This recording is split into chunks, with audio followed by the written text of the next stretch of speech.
আসসালামু আলাইকুম ভিউয়ার্স, আমি ফাতেমা মনি বলছি। সবাই কেমন আছেন? আশা করি সবাই আল্লাহর রহমতে ভালো আছেন। আমিও আলহামদুলিল্লাহ ভালো আছি। আপনাদের মাঝে নতুন আরেকটি ব্লগ নিয়ে চলে এলাম। সকাল সকাল দেখেন আমার ছেলে গোস্ত পোটলা নিয়ে কি লাগাই দিছে। এখানে হচ্ছে 8.5 কেজির মতন গোস্ত আছে।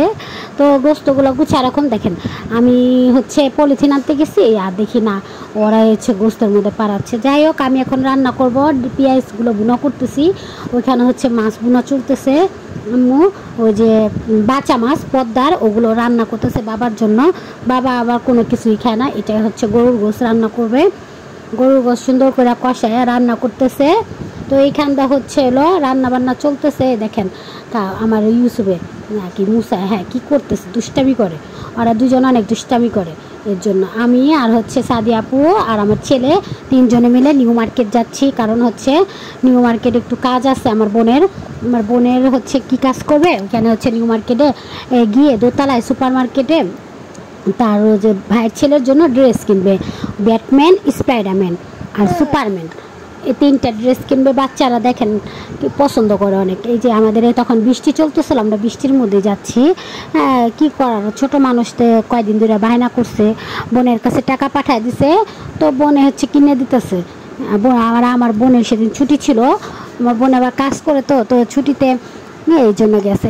বৃষ্টির মধ্যে গেছি। আমরা এসে পড়ছি নিউ মার্কেটের দোতলায় এসে নিউ মার্কেটের দোতলায় সুপার মার্কেট। এখানে বাচ্চাদের অনেক সুন্দর সুন্দর ড্রেস পাওয়া যায়। কম বেশি সবাই জানেন, ঢাকা নিউ মার্কেট সবার পরিচিত। তো এইখানে আসছে আমার বোনের ছেলের জন্য ব্যাটম্যান আর হচ্ছে সুপারম্যান কেনার জন্য। আমরা দেখতেছি, কয়েকটা দোকান দেখলাম, তারপরে এই দোকানতে আমাদের দামে বললো। তো এই দোকানতে আমরা নিয়ে নিছি। আমি আবার ঘুরে ঘুরে দেখতেছি ছোট বাচ্চাদের আর হচ্ছে যে অনেক কাপড় ভালো লাগতেছে। ধরে দেখলাম না, বাচ্চাদের জন্য ঠিকই আছে। তো আমার বোনে হচ্ছে আবার সাথে স্পাইডারম্যান কিনলো। কারণ আমার ভাগ্নি, আমার বোনের মেয়ে, দেখেন আমার ছেলে কান্না করতেছে। কিসের জন্য জানি কান্না করতেছে। ওর টুলের থেকে নামাইলেও কান্না করে। এর জন্য আমি কি টুলেই বসায় রাখছি। তো আমার বোনের মেয়ে হচ্ছে ফাতেমা, ওর জন্য স্পাইডারম্যান কিনবে। ও হচ্ছে নিজে থেকেই বলে স্পাইডারম্যান নিবে। ওর মাকে স্পাইডারম্যান ও চিনাইছে। আমার বোনে চিনে না, কিন্তু অথচ ও মেয়ে মাকে চিনে। যাই হোক, এই যে এই সুপারম্যানটা পছন্দ হয়েছে, খুলে খুলে দেখতেছে।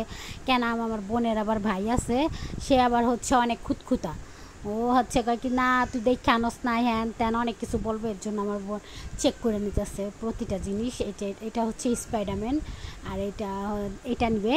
তো আমার ছেলে আবার ওইখানে একটু ঘুরে আসলে যে পড়ে যাবে। দেখছেন এমন করে, মার্কেটে গেলে খালি তুত্তুর করে পড়ে যাবে না বলেন, ছোট মানুষ।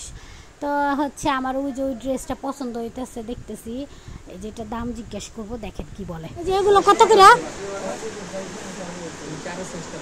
ভাই? এই স্যুটগুলো কত?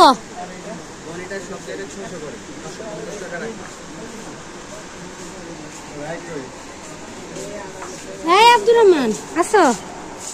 আমার ছেলেটা এখানে বসার চেষ্টা করতেছে। এখানে বসে ও এগুলো সব ফেলবে, মানে ওর কথা হলো এগুলো সব ফেলে দেবে। যাই হোক, আমি ওকে অনেক কষ্ট করে রাখতেছি।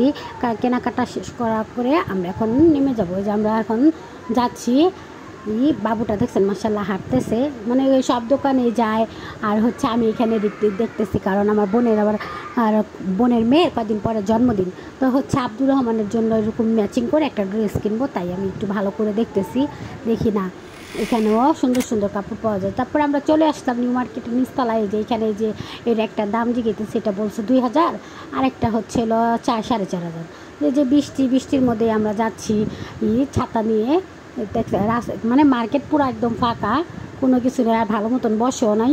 তারপরে আমার বোনের মেয়ের জন্য যে এটা কিনলো ফাতেমার জন্য, পকেট ব্যাগগুলো, এটা অনেক পছন্দ করে। আর এখানে অনেক সুন্দর সুন্দর বাচ্চাদের ক্লিপ আছে। দাম চেয়েছিল 250 টাকা, আমি বলছি 150 টাকা। তো 150 টাকা কয় কি না 200 টাকা। আমাকে 150 টাকা দিলে দেন নেই। আমার বোনে আল্লাহ ওই যে টাকা দিতেছে। আমাদের কেনাকাটা শেষ। মানে টুকটাক কেনাকাটা হয়েছে। এই স্পাইডারম্যান, ব্যাটম্যান, সুপারম্যান আর হচ্ছে যে ব্যাগ। তো ঘড়ি দেখবে আমার বোন এবার দেখতেছে, ঘড়ি কাকে না থাক, ঘড়ি ওকে নিয়ে এসে কিনবো। কারণ ওর আবার কোন কালার পছন্দ হয়, ছোট মানুষ তো। এর জন্য আমার বোনকে কি থাক, ঘড়ি কিনা বাদ দেয়। আর আমার ছেলে বৃষ্টির মধ্যেই চলে যাবে, মানে বৃষ্টিতেও ভিজতে চাইতেছে। আর মাথায় ক্যাপ দিয়ে দিছি যাতে করে বৃষ্টি পানিটা না পড়ে। এই যে আমার বোনের ঘড়ি দেখতেছিল, পরে লোকটা বলে ঘড়িটা নিয়ে যান 150 টাকা করে। আমরা না থাক, এখন নিব না, কারণ ফাতেমাকে নিয়ে এসেই কিনবো। যাই হোক, আমরা হচ্ছে কেনাকাটা করে তারপরে হচ্ছে বাসায় চলে আসবো। তো আমার বোনে বললো কিছু খাওয়া দাওয়া করো, আমাদেরকে নুডলস, তারপরে হচ্ছে অনেক কিছুই খাওয়া দাওয়া করলাম। এখন হচ্ছে আমরা রিক্সায় উঠে যাব। যাই হোক, এই যে ছাতা ধরে ধরে আমরা যাচ্ছি, আর হচ্ছে গেটের সামনে যে কত রকমের ফাস্টফুডের দোকান আছে না, ওইখান থেকে আমার বোনে হচ্ছে নুডলস কিনছে। তারপর বাসায় নিয়ে আসলাম। এই যে আমরা এখন বাসায় চলে আসলাম। বাসায় এসে দেখি যে আমাদের ভাড়াটা আবার চলে যাচ্ছে, কিসের সাথে জানি বাড়ি লাগাইছে। দেখেন কি আমার এই মানে এটা হচ্ছে এই পাতিলটা কীভাবে ঝাঁকতেছে, মানে অনেক ভূমিকম্প হইতেছে, অনেক নড়াচড়া করতেছে।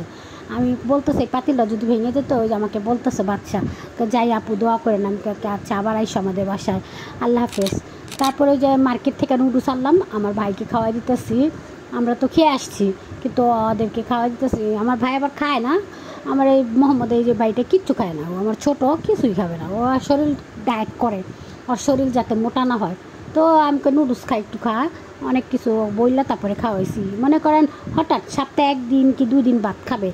আগে অনেক মোটা ছিল, একদম 2 বছর আগে দেখলে বলবেন অনেক মাশাআল্লাহ স্বাস্থ্য ছিল, কিন্তু এখন একবারে শুকায় গেছে।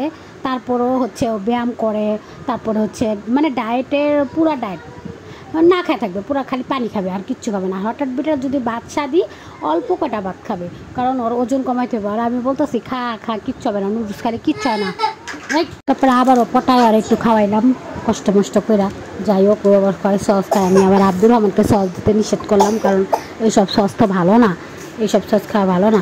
যাই হোক, সবাই ভালো থাকবেন, আমাদের চ্যানেলের পাশে থাকবেন। আল্লাহ হাফেজ।